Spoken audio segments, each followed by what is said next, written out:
sa Panginoon, ito ang dapat kang makita. Kapitulo 12 ng Marcos, talatang 30.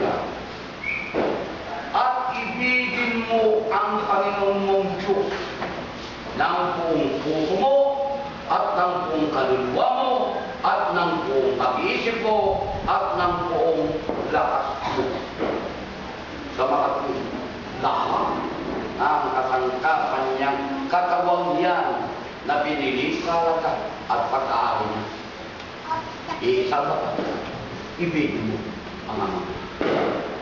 Ngayon kapatid, sa ating lahat, ito ang nakikita natin, ang pag-ibig natin sa Kanya. Naintindihan lang mga kapanganiban na yan. Dahil alam naman natin, mawawalan po natin ang mga buhay ng sa ating dahil ang buhay tayo. Alam natin mamamatay tayo, ngunit hindi natin alam kung kailan. Dapat ano ang pagpapali ng Panginoon sa bawat sa atin, sa ating pag-ibig sa Kanya, ng buo, lahat na. Mawawalan man ang iyong buhay nang dahil sa Kanya.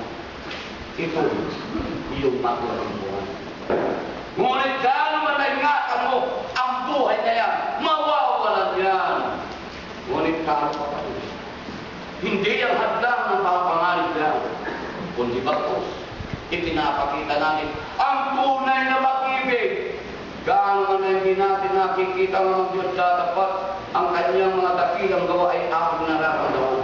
Ito ang tanda ng bawat isa natin na mga banal na totoo umiibig ng buong sa mundo.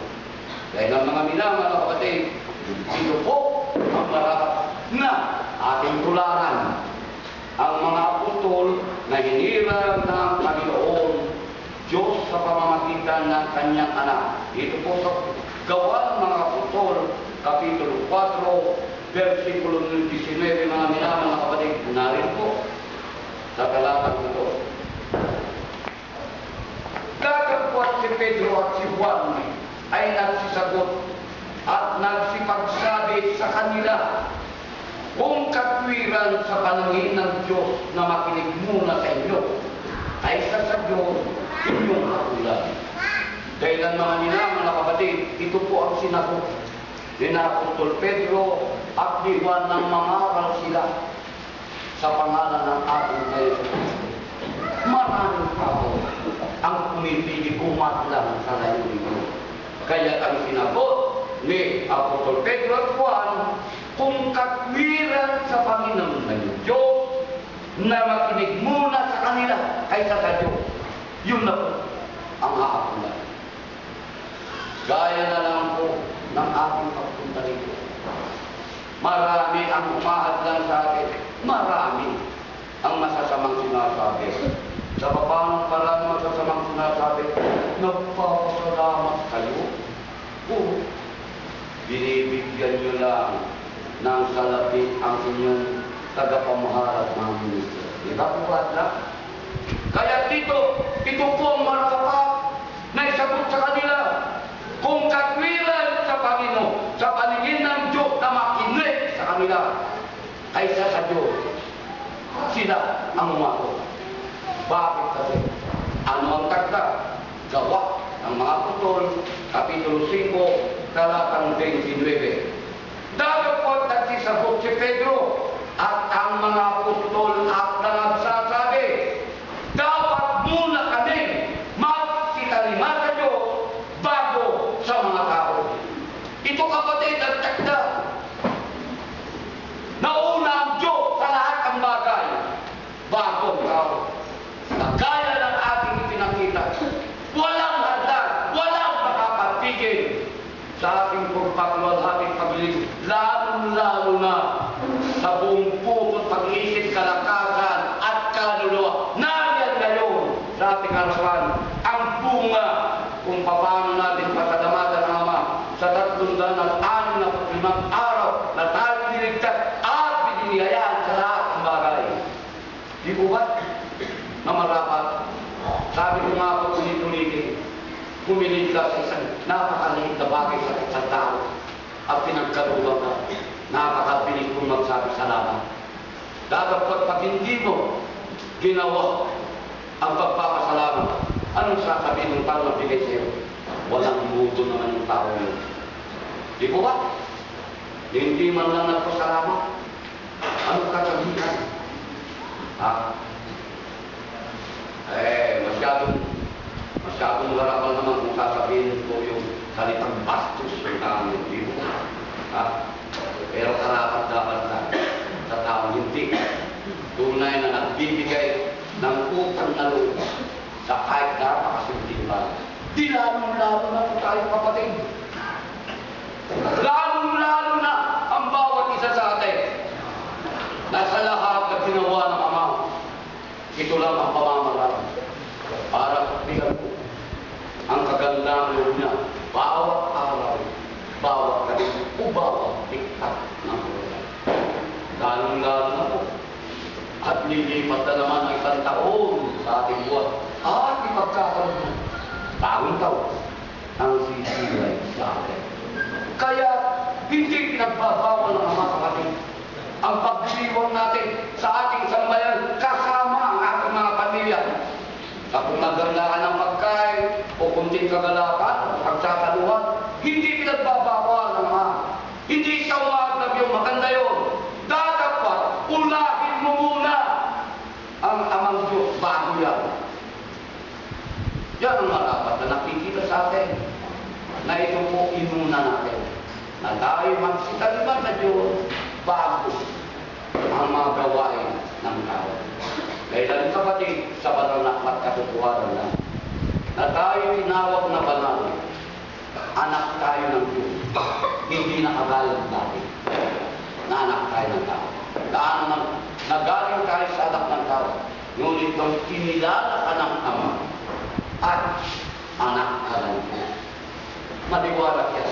Mababasa at mapapatunayan ko sa awit 82 sa na ang Amang Diyos mismo kumikilala sa atin.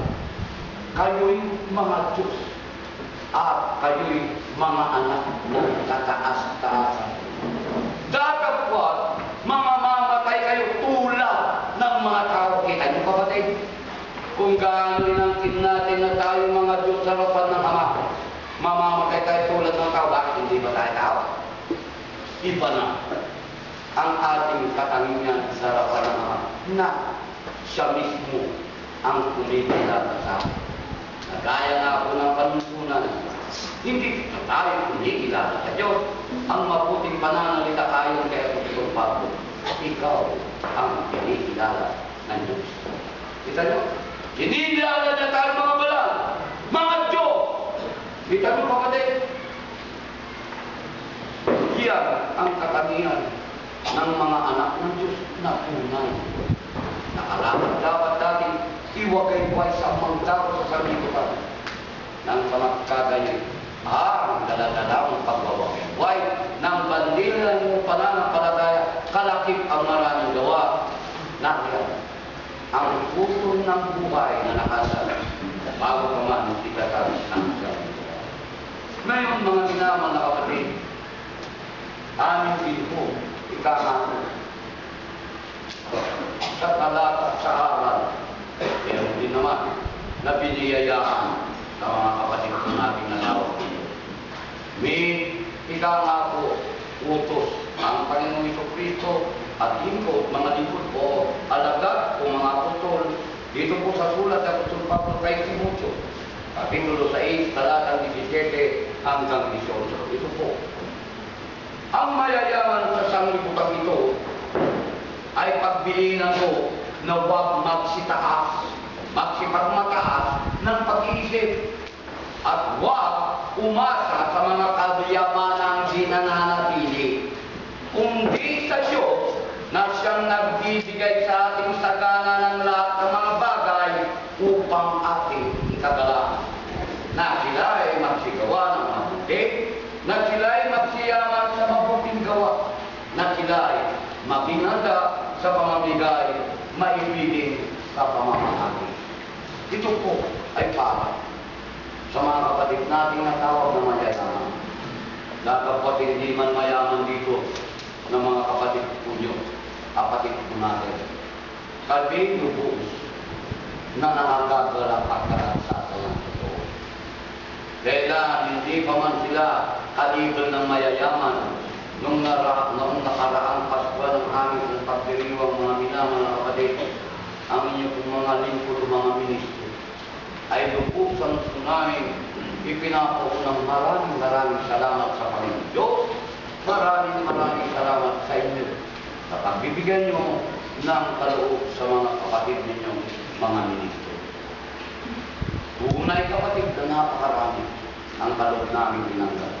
Na kung minsan, naiiya nga po kami. Kung ang aming paglilingkod sa inyo, kami ay nakukulang. Sana po, piling po namin na kalakip ng aming pagkahain ng pasasalamat sa inyo, punuan nyo ang aming pagkukulang. Salamat po. Ngayon, ito mayayaman kapatid. Kung may ang king ikakapatangihan ka ng mayayaman, ay sana po huwag mapagmataas sa pag-iisip. Dahil ang kayamanan mo yan ay hindi nananatili. Kundi bagkot, ang dapat tayo ay sagana sa lahat ng mga bagay na ikagagala. Unang-una na po, ikaw ay sigawan ng mabuti, magsiyaman sa mabuting gawa, maging handa sa pamimigay, maibigin sa pamamahali. May isang kalingatang iniwan ng ating Panginoong Kristo na pangyayari po ng siya'y narito sa sanglibutan. Na dito, may napakahiwaga ang napapalo na kayo na mismo ang siyang umunawan nito. Na dito po sa ating pong pagpapasalamat ng kain o handog, ang aking pasasalamat, narito po ang isang pangyayari na nakita mismo ng ating Panginoong Isus Kristo ng siya'y narito sa sanglibutan. Lalo-lalo na po yung mga nangakinig, sumampalataya, kumakaw ng kalusugan ng Ama. Narito, dito po sa Marcos Kapitulo 12, talatang 41 hanggang 43. O hanggang 44. 41. Kapitulo 12 ng Marcos, talatang 41 hanggang 44.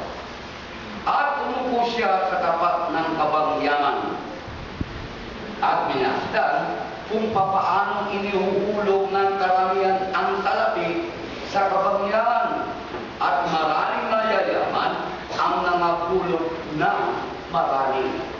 At lumapit ang isang babaeng bao at siya'y naghulog ng 2 likta na halagay halot isang bele. O ibig sabihin sa ating kapanunan kapatid, yung isang babaeng bao na naghulog po ng 2 likta o ang halagay isang bele, hindi pa po nabuo ang 1 sentimo. Yung kanyang inulog. Yung 2 likta, kasing halaga ng bele, yung bele po 1 sentavo, hindi pa po 1 sentavo. Tuloy. At pinalapit niya sa kanya ang kanyang mga lagal at sinabi sa kanila, katuwanang sinasabi ko sa inyo, ang baong babae ito ay naghulog ng higit kaysa sa lahat ng nangabuhulog sa kabangyaman. Sapagkat silang lahat ay nagsipaghulog na sa kanilang labis, sa kanila'y labis. Datapwat siya sa kanyang kasalanan ay inuhulog ang buong nasa kanya. Sa makatuwid bagay, ang buong kanyang ikabubuhay. Ito po ang diwan. Sa tumitingin sa puso, sinusubok ng puso ng